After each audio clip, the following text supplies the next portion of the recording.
Olá pessoal, boa noite, vamos nos conectando aí.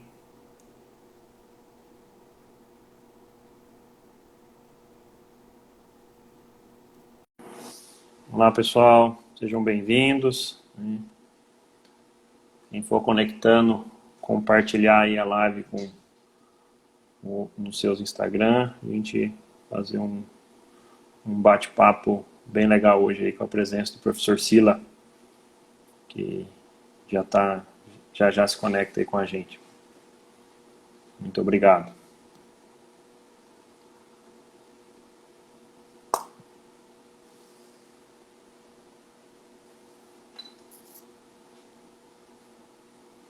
Tarcísio, boa noite. Samara, todo mundo aí.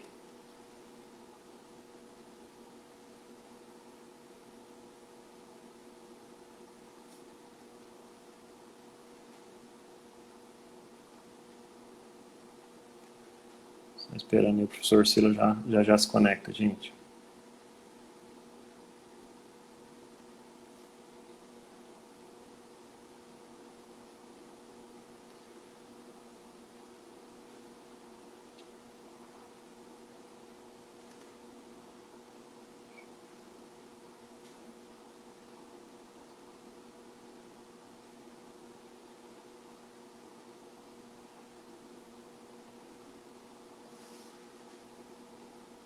Olá pessoal, sejam bem-vindos aí.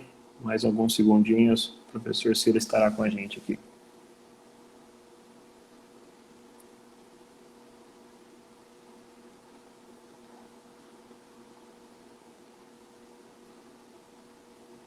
Só falar com ele aqui.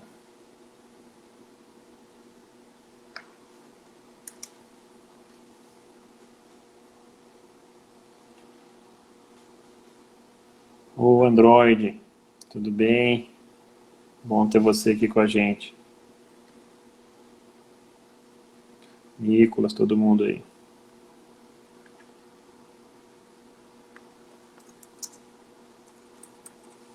Só falando com o professor aqui para ver se tem alguma dificuldade lá.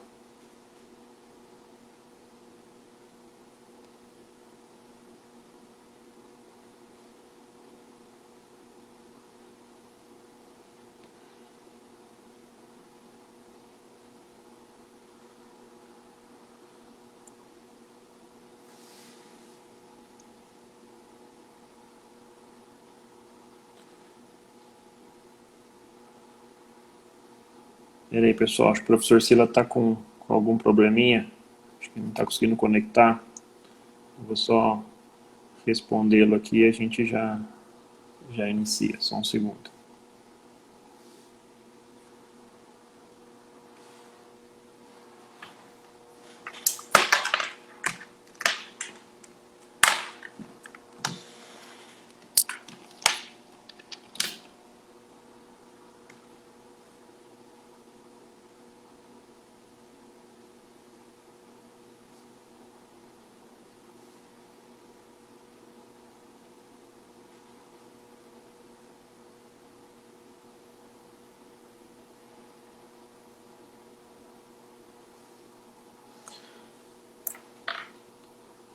O pessoal, o professor me mandou uma mensagem aqui. O Instagram ele não está conseguindo conectar. Está pedindo para conectar a câmera, ele não está conseguindo. Vamos dar mais alguns minutinhos aí. E aí vamos ver se dá certo. Só um segundo.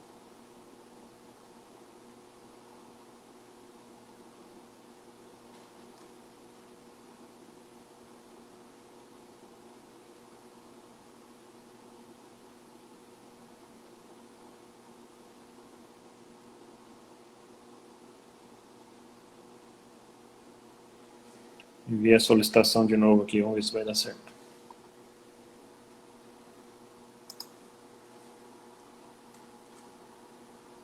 Opa! Opa, agora deu certo. E aí, professor, boa noite. Tudo bem? Tudo bem? A gente apoia um pouco dessas tecnologias aqui. Pois é, rapaz. A outra vez eu fiz, ele entrou direto. Dessa vez ele pediu para eu permitir acesso na câmera. E eu permitia e ele não mudava, mas enfim. Fique tranquilo. Aqui eu também passei alguns apuros há uns minutos antes aqui, como estava acessando ao Instagram do Nefop, a sorte que tem uns meninos mais ativos aí com esses negócios de rede social e dão ajuda. Professor, Viu? Você boa... não ouça, né, viu? Hã? Os velhinhos não dão conta de fazer isso. Diria o grande Vitão, fale por você. O grande Sete Folha aí. Sejam bem-vindos, pessoal. Boa noite. Quem se conectou aí, se puder compartilhar a live para a gente ter um bate-papo legal. Aproveitar aqui a presença do professor Sila, que vai ser sem dúvida, muito inspirador. Professor, primeiramente é uma satisfação enorme ter esse bate-papo com o senhor, por tudo que contribuiu na minha formação como profissional, né? E ainda mais no Nefop, né? Temos aí a presença do professor Carlos Augusto, que está aí mandando boa noite, que foi um dos primeiros aí que começou essa mudança aí de manejo do pastejo no Brasil, né? Ele entrou na sua loucura aí pós Nova Zelândia, né? E, enfim, seja bem-vindo. A nossa live ela vai ter 1 hora só, professor, respeitando aí o horário.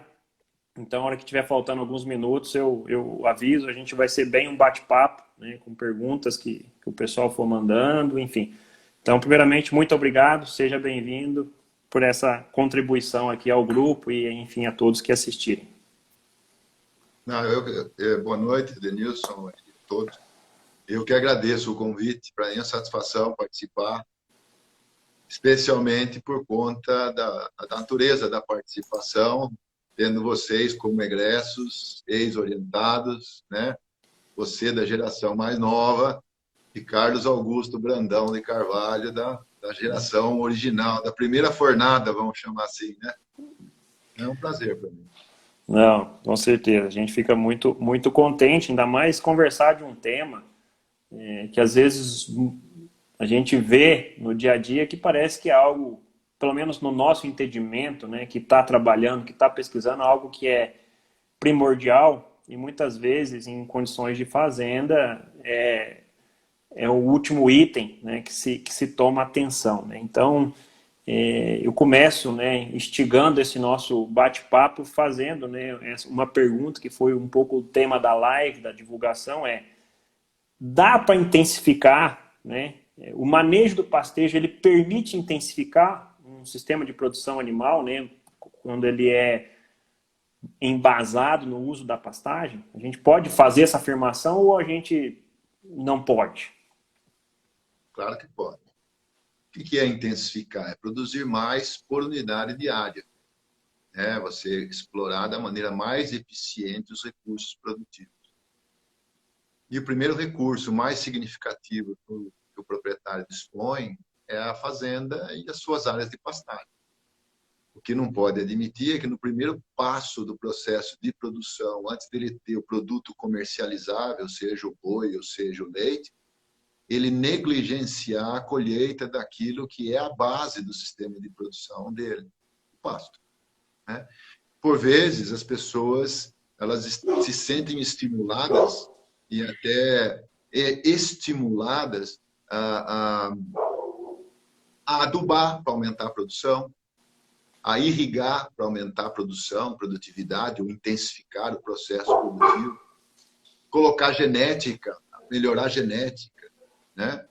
Mas o que a gente observa é que não adianta você fazer a planta crescer mais rápido se você não é capaz de colher.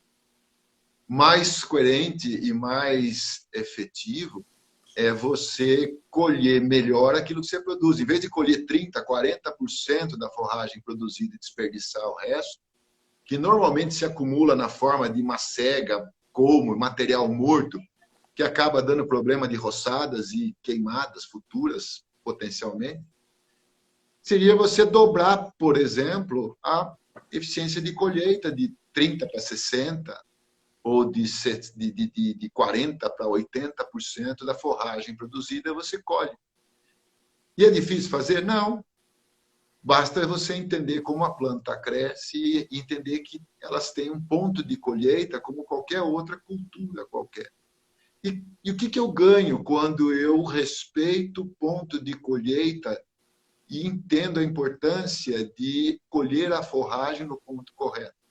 Do ponto de vista de produção por animal, desempenho, nós estamos falando na ordem de incrementos em produção diária de leite ou ganho diário de peso da casa de 20, 30 até 40%. 30% é uma coisa que é bastante razoável, e a gente tem esses dados de diferentes fontes. Se eu for falar para você em taxa de lotação, nós estamos falando em aumento aí de 40%, 50% da taxa de lotação. Mas como que aumenta a taxa de lotação? Não é porque produz mais, é porque perde menos. As perdas de forragem por pastejo, a redução das perdas entre o bom manejo e o mau manejo é da casa de 75% de redução de perda. Então, isso gera um incremento na taxa de lotação, que associado a um aumento de produção por animal, resulta em aumentos de produtividade na ordem de 40% a 50%. Isso sem falar em 1 grama de adubo, uma gota de água, nada. É só acertando a logística de movimentação dos animais na superfície da fazenda. Seja ele por meio de lotação contínua, seja ele por diferentes métodos ou modalidades de pastejo intermitente. E quanto mais a gente coloca outros fatores que ditam velocidade de crescimento, como, por exemplo, aí a gente pensa aí em adubação ou irrigação, muito mais dependente a gente passa a ser e a se tornar um bom manejador de pasto, né? Então, intensificar, pensando em adubação, irrigação, sem acompanhar a importância do fator manejo, né? Provavelmente esses números são ainda mais discrepantes, né? Você olhar para eles em um sistema de produção, né? E pegando nessa linha, né? A gente, bom, pegando a escola da forragicultura como um todo, né? A gente veio com... E tudo é importante, né? Não é porque hoje a gente está em uma base conceitual que permite a gente falar, bom, vamos manejar por altura, né, que tem uma correlação com a luz, né, aquela escola de dias fixos, ela foi importante, ainda até muito utilizada, né, mas qual foi o gatilho, né, você como pesquisador olhou para mudar essa chavinha? O que estimulou, o que te fez assim, por que mudar algo que até nos dias de hoje, né, muito se ainda trabalha com os famosos dias fixos, né? Qual foi o ponto aí da virada? Essa pergunta é muito boa. É simples, na realidade. O pastejo rotacionado feito com dias fixos, períodos fixos de descanso, ele, numa situação inicial de ajuste da rotina de trabalho e de colheita de pasto na fazenda, é muito bom. Por que é muito bom?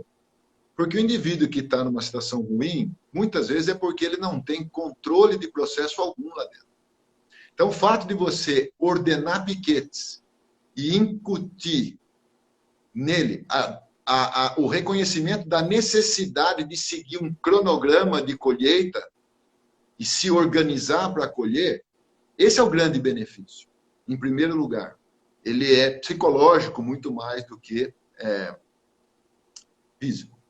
Mas o que vem? À medida que você concentra os animais e trabalha com eles de forma ordenada, quando o pasto não está bem, e o indivíduo só chama você quando o pasto não está bem, então está deficiente de nutrientes, não está crescendo direito, as plantas crescem devagar e tudo mais.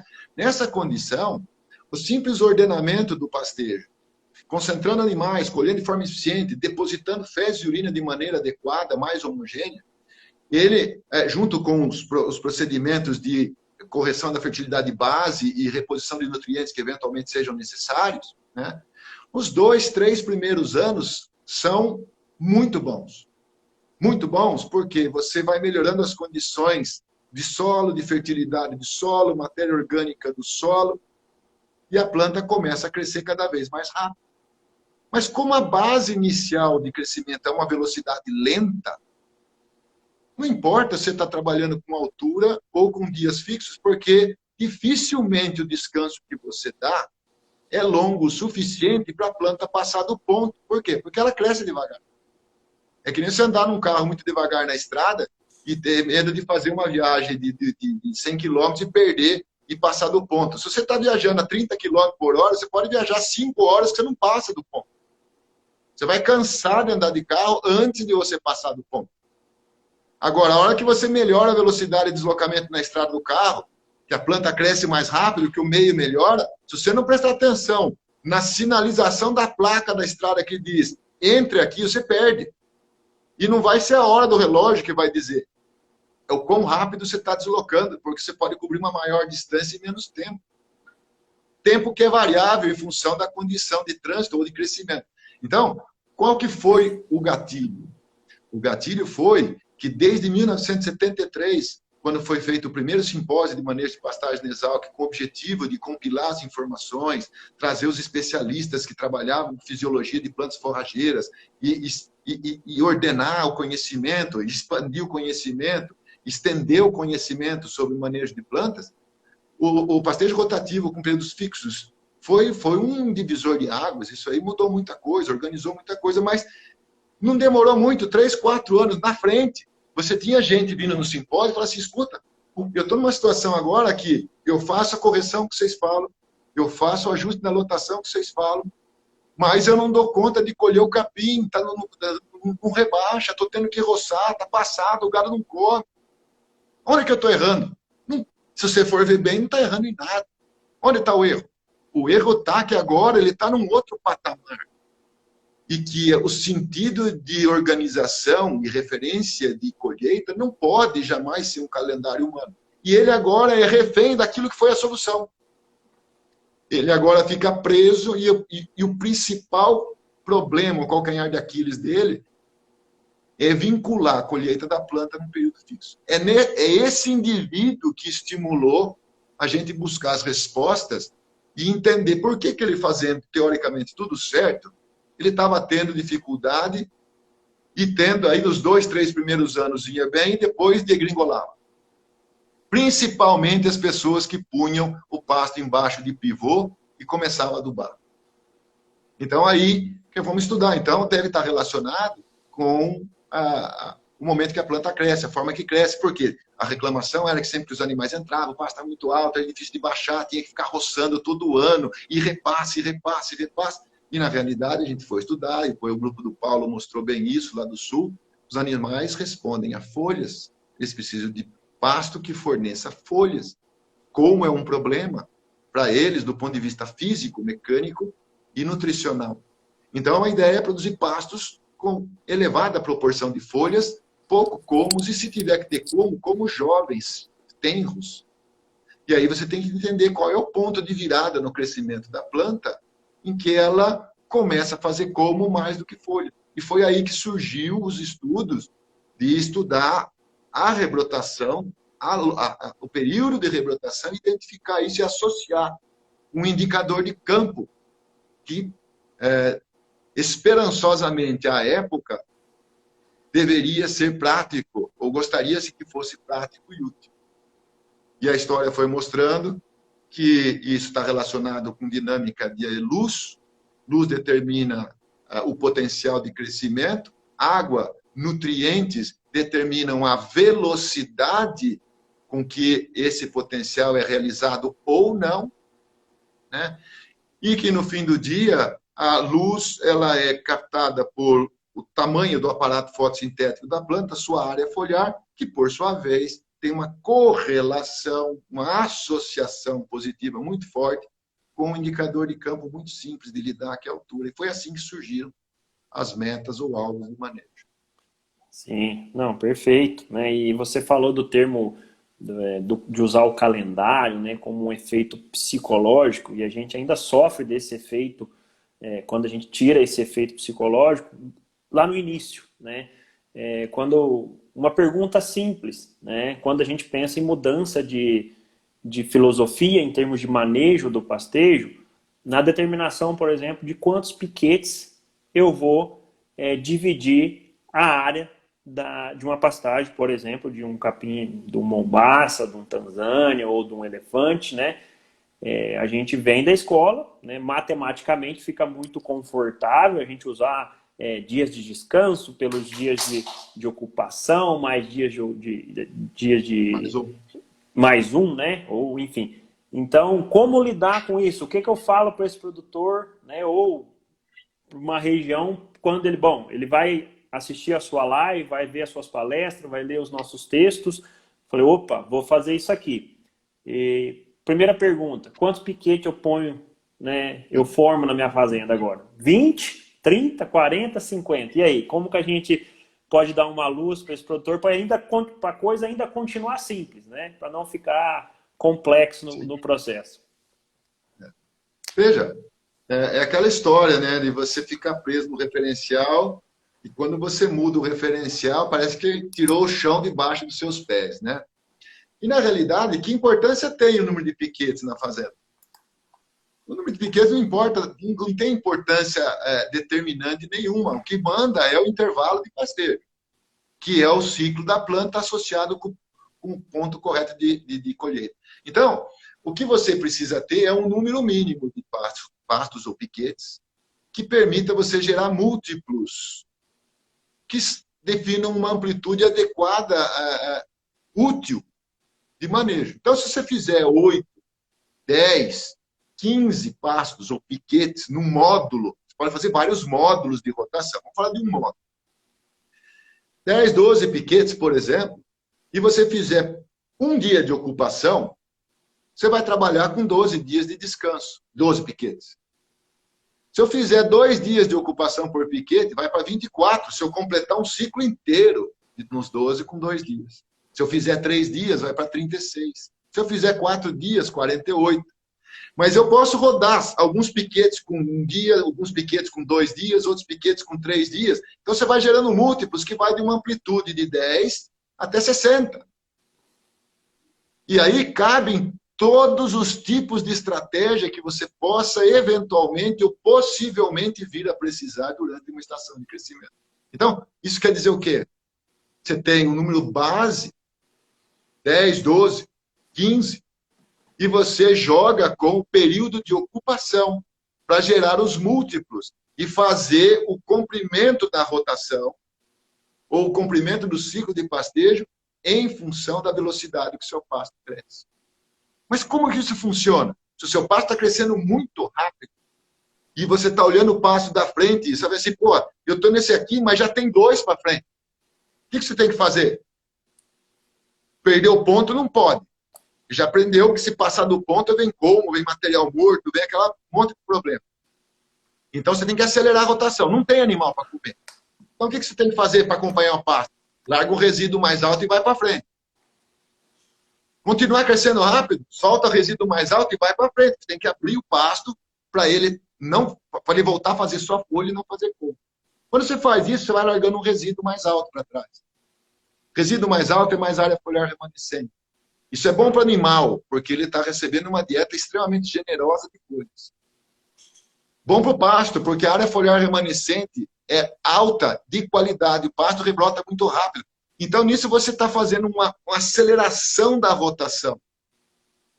Sem prejudicar o pasto, sem prejudicar a planta. E depois, quando o pasto começar a ver um veranico, ele começa a desacelerar. Para não tirar animal do pasto, você tem que fazer prolongar o descanso, aumentar o descanso. Como é que você aumenta o descanso? Aumentando a quantidade de tempo que o animal fica em cada pasto. Mas como que eu vou fazer isso? Vai fazer que você está deixando um resíduo mais alto. Então agora você vai explorar o resíduo mais alto até chegar no nível inferior meta que você planejou. É um estoque de alimento dinâmico que você vai gerando no sistema, antes de você ter que tirar animais dali de dentro. Então, existe uma flexibilidade muito grande quando você começa a jogar com as metas de entrada e saída, né? E, na realidade, o que a gente faz é ajustar o período de ocupação. Então, eu vou olhar o passo da frente e o próximo, eu vou ter passo só daqui 3 dias. Então, o ajuste para hoje, eu tenho que fazer para esse pasto durar 3 dias. Quando você chegar no 3 dias da frente, você vai olhar o da outro da frente, os 2 próximos da frente. E com 10, 15 dias de antecedência, você está prevendo o que você vai ter que fazer. Você vai ter que aumentar, acelerar a rotação, trazer mais animais, retardar a rotação. Vai chegar num ponto que você vai falar assim, puta, semana que vem, a partir daqui 2 semanas, eu vou precisar de 4 pastos na semana e vão chegar 6. Então, com 15 dias de antecedência, você já sabe que você está com 50% da área de pasto em sobra. É como se o pasto perguntasse para você, viu, qual é a sua atitude? Você vai fazer o quê? Vai tomar alguma atitude e vai ficar olhando. Na época que vai diminuindo o crescimento, você precisa de 4. Você dimensionou para trabalhar 4 piquetes por semana, vamos dizer. Mas dali, você está olhando 2 semanas para frente e no ritmo que vai indo, vai chegar 2 pastos. O sistema está dizendo para você, Adenilson, você está contando com 4, mas eu só vou te entregar 2. Com 15 dias de antecedência, ele está dizendo para você, você vai fazer o quê?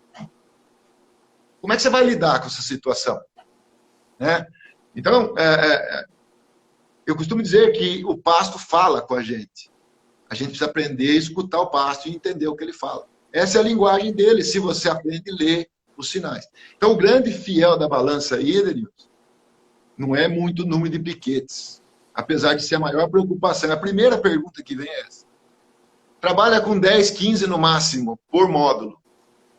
E para gerar o ajuste? Gera no período de ocupação. Gira mais rápido ou mais devagar, em função da sua necessidade local. E eu, naturalmente, né, a educação, a transformação, né, a mudança de cultura, ela não vai ser algo fácil, né? Eu lembro muito bem o Fábio, né, o Fábio Legato, acho que ele está presente aqui na live, e quando ele terminou o mestrado com a gente em Piracicaba, ele foi trabalhar, ele implementou, acho que algumas fazendas, né, esse é um relato que ele me fez na época, e no início, para mudar a chavinha operacional da fazenda, né, igual você está falando, você tem que estar olhando 4, 5 piquetes na frente, entendendo o que vai acontecer, se o fator ambiental vai te permitir aquela velocidade de crescimento que está tendo, né? Então, isso não é fácil, né? E aí isso vai até um pouco com a pergunta não nesse sentido, mas o Guilherme Reis fez uma pergunta, né? Se teria uma referência de produtividade anual de matéria seca, que seria o ponto de virada para essa mudança de conceito de manejo. Bom, eu produzo tanto que eu vou deixar de usar dias fixos e vou usar uma referência olhando para a própria planta ou escutando a própria planta, né? Então, um pouco foi a pergunta do Guilherme aí. Eu entendo a pergunta e eu entendo que ele está com o pé lá ainda. É aquela história da referência. Olhe para frente. Mas se você tiver que fazer essa relação, se você está com o seu pasto crescendo, e essa é uma outra referência que provavelmente ele não vai ter, mas é o que a gente trabalha. Se você tiver um pasto que cresce na casa dos 40, 50, 60 quilos de matéria seca por hectare dia, não preocupe com trabalhar com períodos fixos de descanso ou meta de altura. Mas se você tiver com um pasto que está crescendo seus 100, 120, 150 quilos de matéria seca por hectare dia, esse é um pasto que não aceita ser trabalhado com período fixo de descanso em dias. E quando que isso acontece? É quando você chama o técnico, ele faz aquela primeira intervenção de correção do solo e adubação? Não. Essa é uma situação que você está lá nos seus 30, 40, 50 quilos de matéria seca por hectare dia. Pode trabalhar com 25, 30, 35 dias tapado, você não tem problema nenhum. Mas 2, 3 anos depois, o que foi a sua solução passa a ser o seu calcanhar de Aquiles. Porque agora, o que mudou na fazenda? Está no mesmo lugar, na mesma latitude, na mesma altitude, na mesma coordenada geográfica. Mudou o quê? Mudou o solo, teor de matéria orgânica do solo, saturação por base do solo, o nível de fósforo do solo. Ironicamente, o pasto bem manejado, ele não tem problema de redução de fertilidade. Ele tem incremento anual de fertilidade. em função das altas taxas de ciclagem de fósforo, potássio e assim, e matéria orgânica, principalmente, né? Então, se eu tivesse que falar um número, seria dessa proporção, em torno de 50 quilos por hectare dia, não faz diferença. Provoque a planta e aperte para 80, 90, 100 quilos por hectare dia. Aí você vai ver que não fecha, não fecha. Sim. Então, o indivíduo ele precisa aproveitar, enquanto a planta anda devagar, para ele desenvolver o golpe de vista. Que nem você, quando é recém-habilitado numa escola de autoescola, você faz lá, pega o fusquinho, encosta na baliza, não sei o quê, termina o exame, você vai lá, o cara te dá uma carteira de habilitação. Aquela carteira de habilitação diz o quê para você? Você está habilitado a dirigir um veículo. Posso subir num Fórmula 1, pegar a pista Interlagos e pilotar? De jeito nenhum. Mas eu estou habilitado a dirigir um carro. Não, você está habilitado a dirigir um carro devagar. Se você pegar esse carro, andar todo dia com ele, for desafiando, aumentando a velocidade, testando e treinando curvas e seu reflexo, você vai desenvolver a habilidade para andar cada vez mais rápido. Ele futuramente você pode até ser um piloto, tirar uma superlicença. Mas não é o fato de você ter uma habilitação, um documento que diz que você está habilitado, que você pode sair pilotando o carro na potência máxima. Pasto é uma Ferrari turbinada com motor potência máxima. Se você não souber sentar atrás do volante e pilotar aquilo lá, capota de perda total sem dó. Exato. Então, não saia adubando, não saia irrigando sem antes saber colher e colher de forma adequada o que você produz.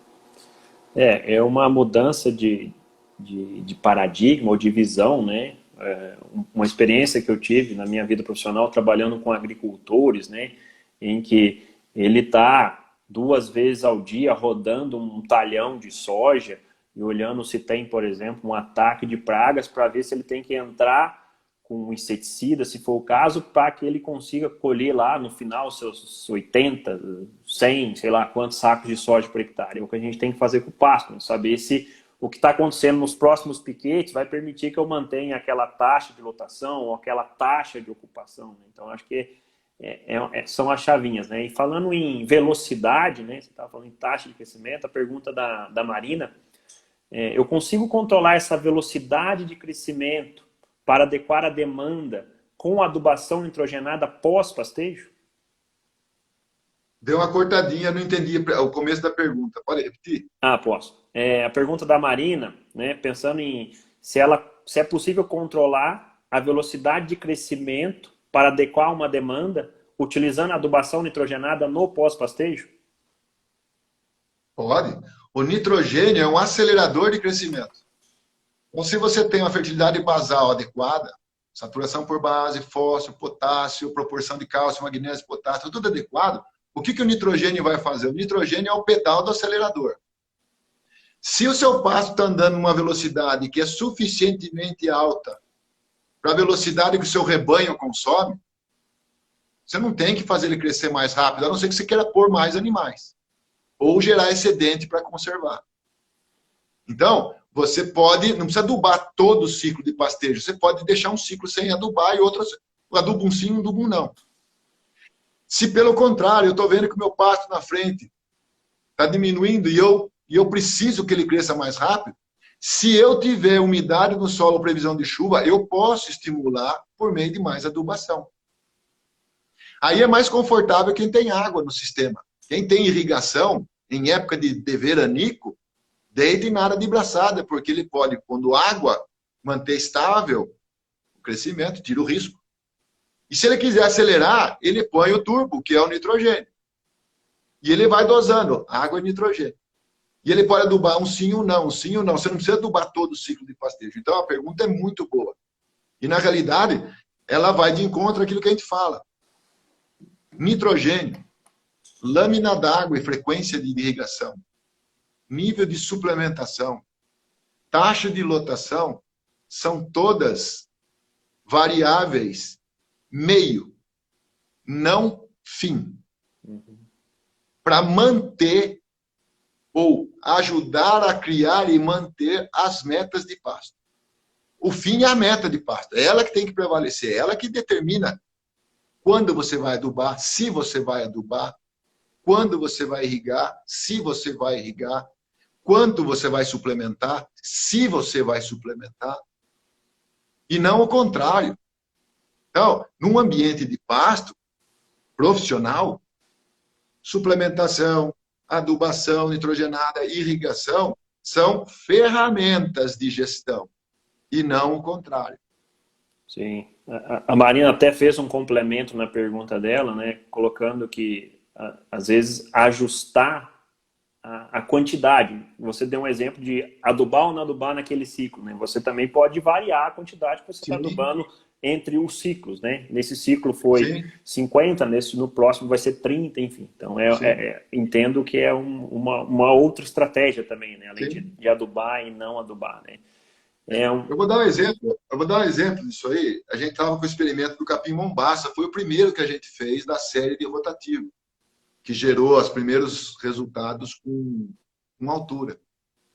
E eu tinha 6 hectares para trabalhar, área total, aqui na Federal de São Carlos, em Araras. Tinha o rebanho leiteiro, que era conduzido nesses 6 hectares. E não tinha mais vaca para pôr. Então a gente tinha que se bastar com aquilo. E a gente fez um planejamento para trabalhar com 250 quilos de N por hectare ano. Só que no melhor manejo, o pasto estava crescendo muito mais rápido. E eu não tinha mais animais. Começamos a trazer vaca seca, as novilhas prenha gorda para comer, para ajudar a comer, dividir o lote para fazer o lote da frente e o lote de trás, para andar defasado. E não tinha como dar conta. E o pulo do gato do experimento era não perder o ponto. E não tinha mais o que fazer. Não tinha mais boca para comer. Então, o que a gente fez? Se eu não posso acelerar a velocidade do rebanho colher para passar na frente do pasto e não deixar ele andar, passar, o que eu tenho que fazer? Eu tenho que segurar o pasto. Então, o que a gente começou a fazer? Em vez de adubar com 40, 50 quilos de N por hectare equivalente, piquete, passou para 20, 25, 20, chegamos até 10, que era o mínimo que dava para espalhar bem num piquete de 2 metro quadrado. Então, o experimento foi planejado para girar com 250 quilos de N por hectare ano. Quando a gente fechou o experimento, todo mundo tinha recebido a mesma quantidade, só que era 195 quilos de N por hectare. Então, até hoje tem gente que pergunta, nossa, mas por que você planejou jogar 195 quilos de N? Eu não planejei. O planejamento era 250. Mas por que você jogou só isso? Porque não tinha boca para comer. Então, a gente segurou o pasto. Então, esse é um exemplo ilustrado aí do uso da redução da adubação nitrogenada para ajustar a relação suprimento e demanda. Por quê? Para o pasto ficar naquela situação de controle, você não pode ter nem excedente nem déficit de forragem. O saldo tem que ser zero, ou seja, tudo que cresce tem que ser igual a tudo que consome. Saldo zero, pasto estável. Então, você busca isso. Ou você acelera a demanda dos animais com taxa de lotação, ou reduz, ou você turbina o pasto, ou tira a água ou o nitrogênio do pasto. A ideia é você sempre gerar o saldo praticamente zero no sistema para você assegurar o controle do pasto. Perfeito, ótimo exemplo, bem didático, né? Quando você deu um exemplo, né, de quando você está olhando para os próximos pastos, né, e vê que eles não vão chegar e você vai segurar um pouco os animais naquele piquete, né, tem uma pergunta do Tiago, que ele pergunta o seguinte, né, quando se retarda o sistema por meio do aumento do período de ocupação, não ocorre uma maior pressão de pastejo que possa vir a causar degradação e comprometer aí a oferta de forragem? Muito boa pergunta. Lembra que eu coloquei o seguinte, 2 situações. A primeira, que é o que acontece do meio da estação de crescimento para frente, dezembro para frente. O que acontece nessa época? É o pico da estacionalidade. É quando todo mundo tem sobra de pasto. Pasto escapa. Então, ou o indivíduo traz animal de fora para comer, ou ele tem que lidar com aquele excedente. Ou ele pula pasto e conserva, silagem, seja lá o que for. Ou, se não tem conservação, não tem animal para comer, ele tem que viver com aquilo lá. Ele tem que andar na frente do pasto. Então, o que ele faz? Ele acelera diminui a ocupação, acelera a rotação, largando um resíduo alto. Mas como ele está mantendo a entrada sempre certa, o resíduo que está ficando é sempre de folha, porque ele nunca está entrando no pasto passado. É só folha. Uma folha no verão, ela dura 50, 60, 70 dias viva antes de senescer. E nós estamos falando de girar em torno de 10, 12 dias de rotação, quando está nessa situação de rotação rápida. Aí, logo em seguida, vem a situação desculpa, eu esqueci o nome dele, mas Do Thiago. ele colocou. Do Thiago. Você está numa situação que está rodando muito rápido, e você está olhando o pasto 2, 3 piquetes para frente, e você vê que ele já não tem massa suficiente para receber gado. Então, eu tenho que dar mais tempo para ele crescer, porque ele está abaixo da meta. Para dar mais tempo lá, eu tenho que segurar mais o animal aqui. Então, é aí que você começa a ter que aumentar a ocupação de novo, para esticar a rotação. Ah, mas não vai aumentar a pressão de pastejo? Não, lembra, porque você está largando um colchão de forragem que você não está colhendo deliberadamente de folhas. Acima da meta de resíduo que você havia planejado.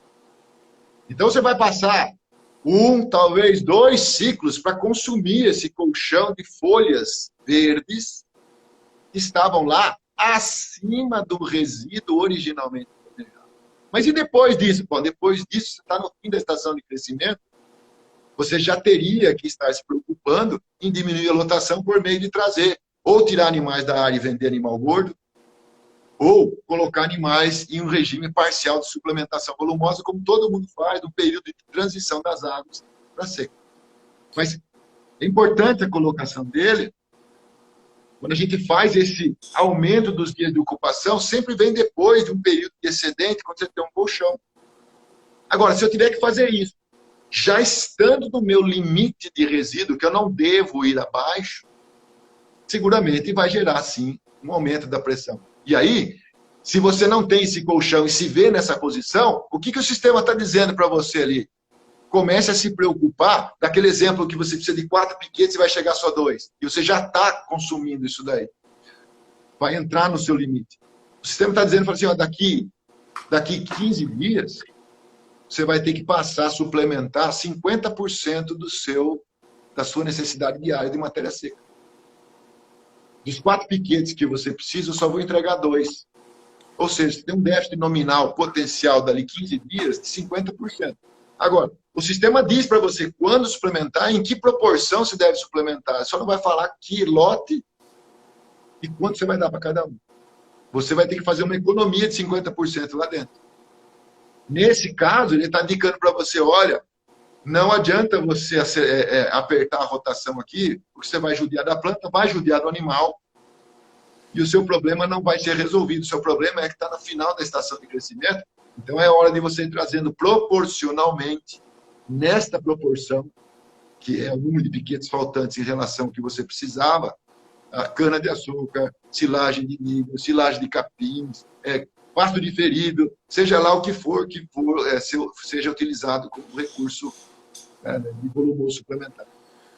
Nessa linha, né, do que fazer quando a gente olha para frente dos 4 piquetes e só 2 vão chegar, né, eu sei que o seu grupo de pesquisa aí acabou, aos, sei lá, 2 anos, fez um trabalho com o Marandu, a gente, né, com o Marandu já foi estabelecido experimentos prévios que a altura de entrada seria 25, né? E depois está se mudando um pouco isso, né? Falar disso como altura máxima, né? Então eu sei que vocês fizeram um trabalho de trabalhar alturas antes, né? E olhando para a planta, o que está acontecendo. Essa não poderia ser uma segunda opção, além de segurar mais, entrar mais cedo? Pode. Na realidade, a evolução dessa linha original, da altura tradicional que vocês encontram hoje associada, e que a Embrapa colou isso no que ela chama de régua de manejo da pastagem, basicamente é o número que a gente gerou, que eles colocaram bonitinho com a cor verde e vermelha numa régua que é disponibilizada. Aquele valor, hoje a gente sabe, estudando e evoluindo dentro dessa linha que você perguntou, como é que vocês... Qual foi o ponto de partida para vocês estudarem isso daí? A gente sabe que aquele valor, Adenilson, é a máxima altura que o pasto deveria ser utilizado na entrada. Não deve ser além dela, porque além dela, deixa de fazer folha, acumula morto e como. Mas a gente foi estudando, mas é possível, teoricamente, flexibilizar isso. Eu posso ter a mesma área foliar que gera os 95% de interceptação de luz, com diferentes arranjos entre número de perfilhos e tamanho por perfil. Então, teoricamente, se eu baixar um pouco o pasto em relação ao máximo você não passa dele, mas se eu baixar um pouco em relação ao máximo, entrar mais cedo, e manter o pasto um pouquinho mais baixo, perfilhos menores. Perfilhos menores, desde que esteja dentro do limite de resistência e plasticidade da planta, ela vai compensar essa redução em tamanho, um aumento em número. E ela vai fazer o mesmo índice de área foliar com uma altura um pouquinho menor.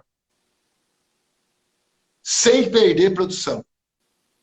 E digo mais, se você for um pouquinho além, onde ela começa a perder a capacidade de compensar a redução em tamanho por aumento proporcional em número, ela ainda assim é capaz de manter a produção de forragem constante.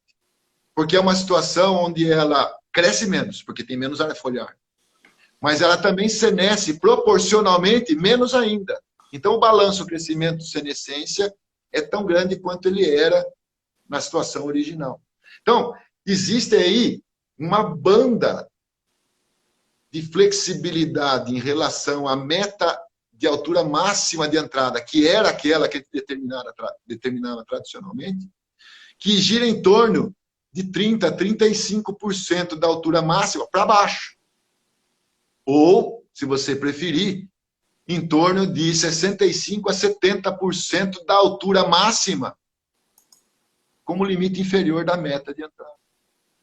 Então, para ser prático, uma meta de entrada de 1 metro, que é a altura de entrada do capim Camerun, ela é flexibilizada de 70 centímetros até 1 metro. Mas o que as pessoas precisam entender é que toda vez que você começar a acelerar e trabalhar com a planta mais baixo, explorando cada vez mais o limite inferior da banda ótima, você está trabalhando com pasto que você está girando mais rápido. Girando mais rápido, você está removendo folhas mais rápido, decapitando perfilhos mais frequentemente. E isso força ela a regenerar folhas mais rapidamente e fazer perfilhos novos para substituir os mortos mais rapidamente. É como se você estivesse pisando no acelerador de um carro e aumentando o giro do motor. O motor gira, o carro anda mais rápido. Só que consome mais combustível. É que nem você fazer uma vaca passar de 10 para 15 para 30 litros de leite. Ela dá se ela tiver. Só que ela precisa de mais proteína e mais energia e mais minerais. Se você der, ela faz. Então você pode explorar? Pode. Só que você tem que alimentar diferente. Então o pasto que você explora essa amplitude agronômica para baixo, ele é mais exigente, tem uma necessidade nutricional maior do que o pasto manejado no limite superior. E isso, se não for compreendido, pode gerar colapso do sistema. Não, perfeito, professor. Acho que é uma evolução, né? Dentro do que já foi uma evolução há 20 anos atrás, quando tudo isso começou, né? Então, assim, já tem muitas perguntas, eu acho que a gente não vai conseguir atender, nós temos aí mais 11 minutos, né? E eu fiquei muito curioso, e como eu estou controlando aqui, eu posso monopolizar um pouco, né? Não sei se vocês, nesse trabalho que vocês flexibilizaram a entrada, vocês olharam para o animal, né? Porque, assim, se pudesse ser sucinto na sua resposta, a gente pode assumir que além, né, de você resolver um problema de entrar, né, com os animais, você também não tem um ganho pensando em valor bromatológico da forragem consumida, já que a velocidade de renovação nesses pastos mais baixos é maior? Para ser curto e grosso, olhando só o valor nutritivo, sim. Por quê? Você vai colher forragem mais nova, teoricamente, teor de proteína maior, digestibilidade mais alta, menor NDF, menor DF. O O problema é que quando você diminui a altura de manejo do pasto, você diminui o extrato potencialmente pastejável, e isso diminui o tamanho de bocado. E isso pode impactar negativamente na taxa de consumo.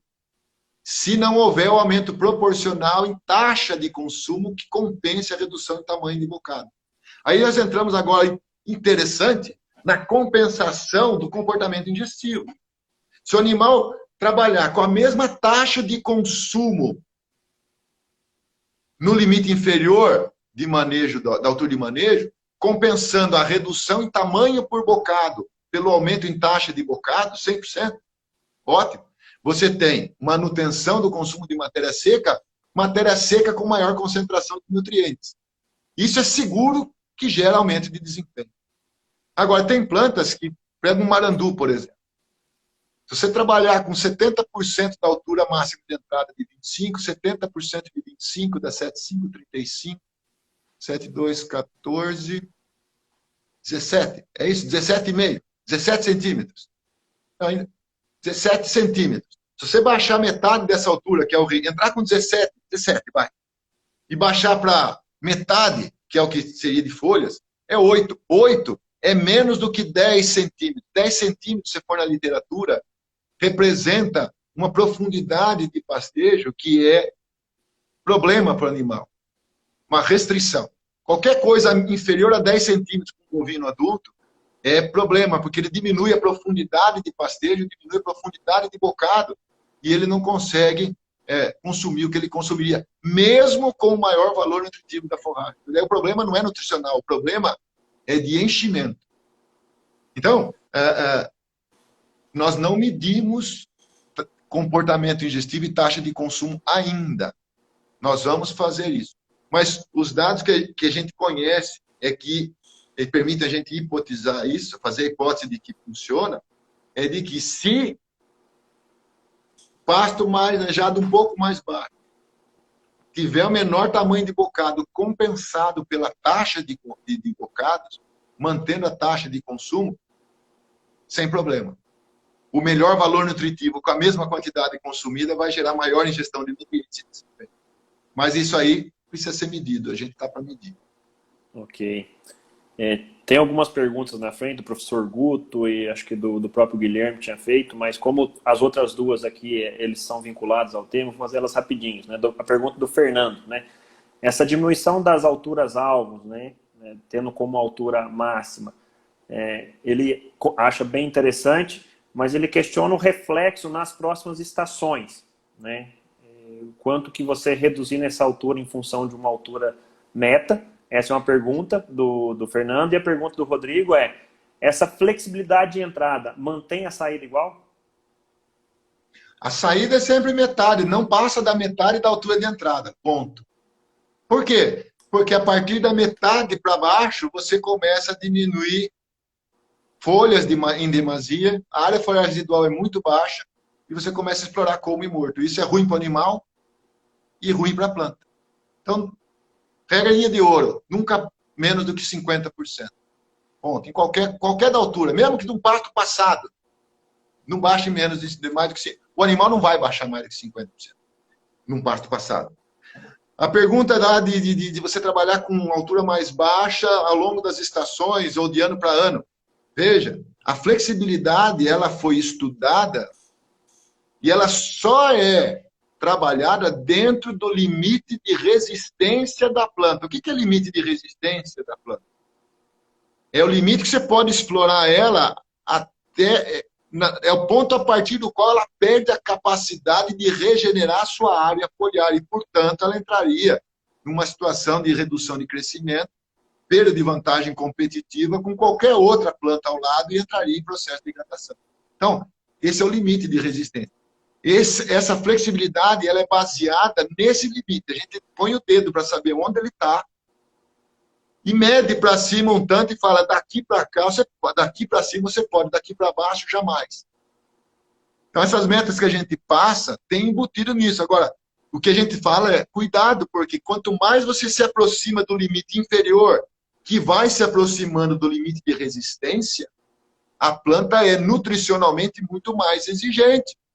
Então, o indivíduo que não quer adubar, acha ruim de adubar, quer explorar o pasto mais baixo ainda, ele está exacerbando um problema. Ele não tem o direito de trabalhar no limite inferior da banda. Ele só pode trabalhar no limite superior e olhe lá. Perfeito. Agora, se ele se predispõe a repor nutriente, é como se uma nova porta abrisse no corredor da vida dele, e nesse novo acesso, reposição de nutrientes no solo adequada, ele ganha ali vários caminhos possíveis em termos de estratégias de produção na fazenda. Se ele não repõe nutrientes, essa porta está fechada terminantemente, constantemente para ele. Ótimo. É claro, né, tá tendo pedidos aí para a gente fazer uma outra live, mas eu acho que a gente mantém o combinado, né? O combinado não é caro. O professor Sila provavelmente participa de várias lives, a gente vai indo atrás, né? Para fechar, professor, a gente tem aí 3 minutos, né? Tem 2 perguntas, acho que está mais relacionado um pouco com sistemas. A pergunta do Guilherme, se o senhor tem experiência com o conceito do Spring Fast Rotation, utilizado na Nova Zelândia na década de 80. E aí a pergunta do professor Guto, né? Foi um pouco lá no início do nosso bate-papo, né? Em relação aos benefícios do rotatino, né? Da menor intensidade da desfolha, né? Então, 2 minutos para a sua resposta. Eu vou juntar as duas porque as duas elas estão relacionadas, sabe? O rotatino nada mais é do que um rotacionado de altura residual alta com índice foliar remanescente generoso. Isso faz com que o pasto cresça rápido e esteja pronto para ser colhido mais cedo. Então, o ciclo é curto. Isso olhando a planta do ponto de vista agronômico. Do ponto de vista animal, eu estou deixando o resíduo mais alto para ela comer só folhas, mantendo a taxa de ingestão alta e desempenhando o máximo sempre. Então, você pode olhar do jeito que você quiser, mas historicamente, conceitualmente, ele é um rotativo de resíduo alto. Ponto. O Spring Fast Rotation na Nova Zelândia acontece muito em função disso. É como se fosse um rotatino forçado. Por quê? Porque na primavera, o pasto, o azevém começa a crescer muito rapidamente depois do inverno e chega num ponto que ele ultrapassa a capacidade de colheita do rebanho. Então, para evitar que o pasto ande muito rápido, o que o indivíduo faz? Não tem mais vaca para pôr. Ele acelera a rotação, como nós estávamos falando. Como que ele acelera? Ele começa a largar o resíduo alto para comer na frente e não deixar o pasto passar na frente. Como o resíduo está alto, rebrota rápido. Mas não tem problema rebrotar rápido, porque ele está rodando rápido. E isso faz com que as vacas se encham de matéria seca de alto valor nutritivo numa época de abundância de forragem. E que depois, lá no final de novembro, quando vem a parte reprodutiva do azevém perene, a antese, né, e a substituição de 90% da população de perfilhos, e ocorre uma redução natural da produção, ele é forçado a desacelerar a rotação, fazendo aquilo que nós estávamos conversando agora há pouco. Ele começa a aumentar a ocupação e vai voltando para a rotação padrão de 30 dias, 28 dias. Então, o Spring Fast Rotation, na Nova Zelândia, na década de 80, foi simplesmente isso. Aceleração da rotação com resíduos mais altos para dar conta do excedente de forragem, porque lá o princípio era conservação zero. Olha, perfeito, professor. Didático, o pessoal está agradecendo muito, eu agradeço, né, demais aí a explicação, acho que foi 1 hora de conhecimento denso. Só para quem quiser certificado, a palavra-chave para acessar o formulário lá é manejo, tá? Foi escolhida. E eu agradeço, professor, em nome do NEFOP, né, a sua presença aqui, sem dúvida, muita coisa pela frente para a gente descobrir. Então, deixo aí a palavra com o senhor para fazer o seu fechamento e mais uma vez, muito obrigado. Sou eu quem agradece, Adilson. Agradeço você, ao Carlão, que estou vendo a fotinha dele aqui, né? Dizer que tenho saudade de vocês aí, e que para mim foi um prazer grande participar e compartilhar com vocês um pouco da experiência que a gente vem acumulando aí. Fico muito satisfeito e me sinto privilegiado pelo convite e pela participação. Obrigado. Muito bom, gente. Para essa live, professor, a gente vai deixar ela disponibilizada, gravada, né? Então, acho que vai atingir muito mais pessoas, né? E, sem dúvida, a gente vai ainda interagir muito aí, o Nefop, com os seus conhecimentos para nos ajudar aí a promover, né, levar os conceitos aí de pesquisa e tudo mais. Muito obrigado, foi um prazer, né, assim, tanto profissional e até pessoal, viu? Pessoal, quem participou, muito obrigado, foi show. E até a próxima. Um grande abraço. Tchau para todo mundo. Tchau, tchau.